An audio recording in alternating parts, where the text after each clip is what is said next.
Mousumi from Australia. কেমন আছেন আপনারা সবাই? আমি তো অনেক ভালো আছি।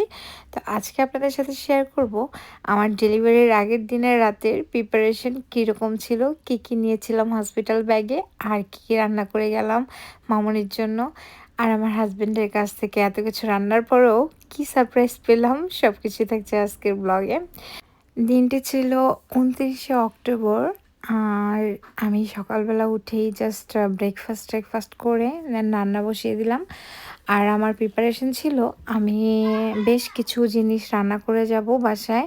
কারণ পরের দিন আমাকে হসপিটাল ভর্তি হতে হবে।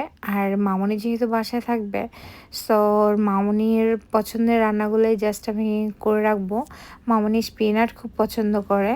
তো আমি জাস্ট ফ্রোজেন স্পিনাটটা রান্না করে ফেললাম। আর মামুনি এই ভাজিটাও খুব পছন্দ করে, এই যে চিচিঙ্গা ভাজি, ডিম আর হচ্ছে গিয়ে চিংড়ি মাছ দিয়ে। তো ওর পছন্দের রান্নাগুলোই আজকে মূলত করা ট্রাই করছি। কারণ হচ্ছে গিয়ে আমার হাজব্যান্ড মামুনিকে নিয়ে থাকবে, ও চাইলে রান্নাবান্না করতে পারবে, কিন্তু মামুনি আবার আমার হাজব্যান্ডের কাছে খুব বায়না করে, মানে তার বাবার কাছে যত রাজ্যের বায়না। সো একটু মেনটেন করা টাফ, তার মধ্যে ওর হসপিটালে যেতে হবে, আসতে হবে, আবার বাসায় এসে রান্নাবান্নার যদি প্যারা থাকে ওর জন্য খুবই কষ্ট হয়ে যাবে।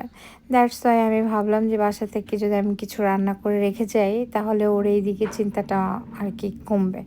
তো আমার এত কিছু রান্নার একটাই কারণ, মামুনি আমার কতদিন লাগবে হসপিটালে থাকতে তা তো আমি জানি না, কিন্তু মামুনি যাতে ওর খাবারের, ওর মায়ের হাতের রান্না মিস না করে, বা হচ্ছে গিয়ে ওর পছন্দের সব রান্নাগুলোই করছে। ও ডিম খুব পছন্দ করে, আলু দিয়ে ঝোল আর কি। তো একটু ও ঝাল খেতে পছন্দ করে, মোটামুটি স্পাইসি। তারপরে হচ্ছে গিয়ে টমেটো দিয়ে ডাল পছন্দ করে। তারপরে মাংসের মধ্যে হচ্ছে রোস্ট পছন্দ করে। ঝাল এবং মিষ্টি মিষ্টি সব ধরনের খাবারই রাখবো, কারণ হচ্ছে গিয়ে সবসময় তো আর একই রকম খাবার ভাল লাগে না। তো ওর পছন্দের রান্নাগুলোই আজকে আমি রান্না করছি আর কি। তো আমার হাজব্যান্ড যায় না, আমার হাজব্যান্ড তো কাজে, আমি আমার মতো প্রিপারেশন নিচ্ছি বাসায়। তো মনের মধ্যে অনেকটাই দুশ্চিন্তা মামুনিকে নিয়ে। সবথেকে বেশি আমি জানি আমার দুশ্চিন্তাটা রিলেট করতে পারবে হচ্ছে গিয়ে যারা দ্বিতীয়বারের মতো মা হয়েছে তারাই। মানে আমার মনে হয় প্রায় ৭ দিন আগের থেকে, ৭ দিন কি আরও বেশি, মানে যখন আমি জানতে পেরেছি আমি ওই তারিখে হচ্ছে হসপিটালে ভর্তি হব, সেদিন থেকে আমার ঘুম উইড়া গেছে। জাস্ট মামুনি কীভাবে থাকবে, মামুনি ভালো থাকবে তো কী করবে একা, একা বাসায়। মানে একা, একা বলতে যাই হোক আমাকে ছাড়া একা। তো আমি জানি ওর বাবা খুব ভালোভাবেই মেইনটেইন করতে পারবে। তবুও একটা মায়ের চিন্তা একটা অন্যরকম। আমি যখনই ভাবতাম তখনই আমার চোখ দিয়ে জল পড়তে থাকতো। তাও আমি চেষ্টা করেছি মামুনি যাতে আমাকে মিস করে করুক, কিন্তু আমার হাতের রান্নাটা যাতে মিস না করে তার জন্য আমি অনেক কিছুই রান্না করার ট্রাই করেছি। ওর পছন্দের রান্না আরকি, ও রোস্ট খুব পছন্দ করে। তো রান্না ঠিকই করতেছিলাম, মনের মধ্যে প্রচুর দুশ্চিন্তা ছিল। তো যাই হোক, আমার খুব খিদেও পাচ্ছিল। তারপরে ভাবলাম যে পেয়ারা হচ্ছে ঘরে আছে, আমি একটু পেয়ারা মেখে নিয়েছিলাম কাসন্দ দিয়ে। তারপরে সাইডে খাওয়া-দাওয়া করতেছি আর রান্না করতেছিলাম। পেয়ারা খেতে, খেতে মাকে খুবই মিস করতেছিলাম। বিশেষ করে মা, বাবা, শ্বশুর-শাশুড়ি সবাইকেই। দেশে থাকলে আমার এগুলো কিছুই করা লাগতো না। মা ছাড়া মা হওয়া যে কতটা কষ্টের আমি হাড়ে, হাড়ে টের পাচ্ছি। যাই হোক, এই যে এত সুন্দর পরিবেশন করা যে খাবারটি দেখছেন, আমি এত কিছু রান্না করার পরেও আমার হাসব্যান্ড কাজ থেকে এসে আমার জন্য এই রান্নাটা করে দিয়েছে। এই রান্নাটা কত সুন্দর করে পরিবেশন করেছে বলেন তো। আর আমার ডেলিভারির আগের দিন এই খাবারটা আমি তার কাছে মনে হয় সপ্তাহখানেক আগে খেতে চেয়েছিলাম। বলেছিলাম তার হাতের এই রান্নাটা আমার খুব পছন্দের। তো শত ব্যস্ততার মধ্যেও ডেলিভারি হওয়ার আগের দিন আমাকে অনেক মজা করে এই রান্নাটা করে খাইয়েছে। এত ইয়াম্মি ছিল খাবারটা। তো যে কথা বলতেছিলাম, বাবা-মাকে তো মিস করি, কিন্তু মিস তো করবোই স্বাভাবিক। কিন্তু যে মানুষটা আমার পাশে আছে, বাবা-মা, ভাই-বোন, শ্বশুর-শাশুড়ি সবার কাজ একা হাতেই নিজে করে নেয়, সে হচ্ছে আমার হাসব্যান্ড। ইনি না থাকলে আমার জার্নিটা এত সহজ হতো না। তো আমি না খুবই ইমোশনাল হয়ে যাচ্ছি কথা বলতে, বলতে। যাই হোক, এখন দেখাচ্ছি হচ্ছে কি আমি আহ কি বলবো? সরি।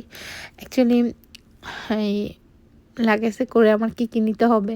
বাবুর জন্য পেম্পার্স, তারপর হচ্ছে গিয়ে ফিডার নিয়েছিলাম বিকজ অফ আমি ওইখানে গেলে মিল্ক পাম্প করি। তো ওইটা হসপিটালে গেলে বাসায় আসার সময় এটা ফিডার করে নিয়ে আসতে পারবো, দ্যাটস ওয়াই আমি এটা নিয়ে গিয়েছিলাম।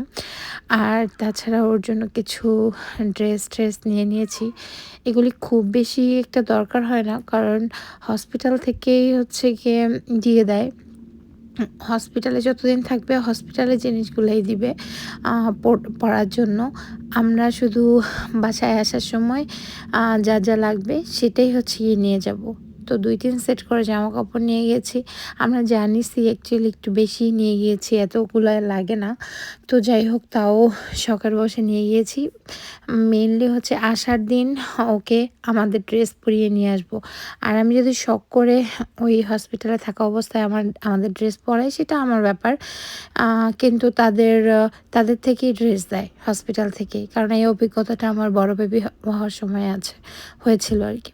তারপর আমি নর্মালি যেই মেডিসিন নিচ্ছিলাম বেবি কনসিভ করার পরে, সেই মেডিসিনগুলোও নিয়ে নিয়েছি। সেগুলো দরকার ছিল না, ওইখান থেকে দিবে, তবুও নিজে থেকে প্রিপারেশন রাখা ভালো। তো আমাদের গোছগাছ চলছে। গোছগাছ করতে গিয়ে আরেকটা জিনিস মনে পড়ে গেল, সেটা হচ্ছে গিয়ে সত্যি বলতে অনেক বেশি এক্সাইটেড যে মানুষটাকে ৯-১০ মাস পেটে রেখেছি তাকে দেখতে পাবো। আবার অনেকটা মন খারাপ, মাম্মামকে রেখে যাব। তো সব মিলিয়ে মন খারাপ, হ্যাপিনেস সব কিছুই ছিল। বেশিরভাগই মন খারাপ ছিল মাম্মামটার জন্য। তো আমি কিছু টুকটাক কসমেটিক্সও নিয়ে নিয়েছিলাম, কারণ ডিওডোরেন্ট, তারপর হচ্ছে গিয়ে পেস্ট, ফেস ওয়াশ আর শ্যাম্পু, তারপরে হেয়ার ব্যান্ড, তারপরে চিরুনি, কিছু ক্রিমটা আমি এত বড় কৌটা নেব না, ছোট কৌটার মধ্যে নিব। তো যেগুলো বেসিক দরকার, এগুলা হসপিটাল থেকে কিছু কিছু জিনিস আপনাকে দিবে, কিন্তু আপনি যদি না পান তখন কী করবেন? দ্যাটস ওয়াই আমি ছোট ছোট মানে ট্রাভেলিং সাইজ আর কি নিয়েছিলাম। মামনির সময় আমি অনেক বড় বড় নিয়েছিলাম, কিন্তু আসার সময় আনতে মনে নাই। তো এটা খুবই অপচয় মনে হচ্ছিল, দ্যাটস ওয়াই এইবার খুবই ছোট ছোট প্যাকেট নিয়ে নিয়েছি। অনেক সময় হসপিটালে থাকে, কিন্তু আমি ভাবলাম যে ওই ভরসায় না গিয়ে নিজের মতো গুছিয়ে নিয়ে যাই। তারপরে সব গোছগাছ শেষে আবার বেবির জন্য এই দোলনাটা হচ্ছে গিয়ে সেট করছিলাম। অনেক বেশি প্রিপারেশনে ছিল। যাওয়ার আগেই আমি ভাবছিলাম যে এগুলো করে রেখে যাই, না হলে আমার হাজব্যান্ড একা একা হসপিটালে যাবে, আবার বেবি মামনিকে সামলাবে, আমার জন্য দুশ্চিন্তা করবে। সব কিছু মিলিয়ে একটু যাতে ওর কষ্ট না হয়ে যায়। তারপরে ভাবলাম যে সব কিছুই তো হলো, এবার ঘুমাতে যাওয়ার আগে কিছু শর্ট নিয়েছিলাম। লাস্ট বারের মতো বাবাটাকে আদর করতে করতে কিছু ভিডিও ক্লিপ নিচ্ছিলাম, যেগুলো পরে বাবাটা পৃথিবীতে চলে আসলে পরে আমি জাস্ট রিলস বানাবো। অনেকটা এক্সাইটমেন্ট আর অনেকটা ভয়, অনেকটা দুশ্চিন্তা সব কিছু মিলিয়েই ডেলিভারির আগের দিন কাটালাম। তো কিছু পিকচারও ক্লিক করে নিয়েছিলাম, সেগুলো আপনাদের সাথে শেয়ার করে নিলাম। তো যাই হোক, আপনাদের কাছে আজকের ব্লগটি কেমন লাগলো, আমার এই হসপিটালে যাওয়ার আগের প্রিপারেশনের ব্লগটি? যদি ভালো লাগে please subscribe my YouTube channel and follow my Facebook page. Thanks for watching my video. Thank you so much.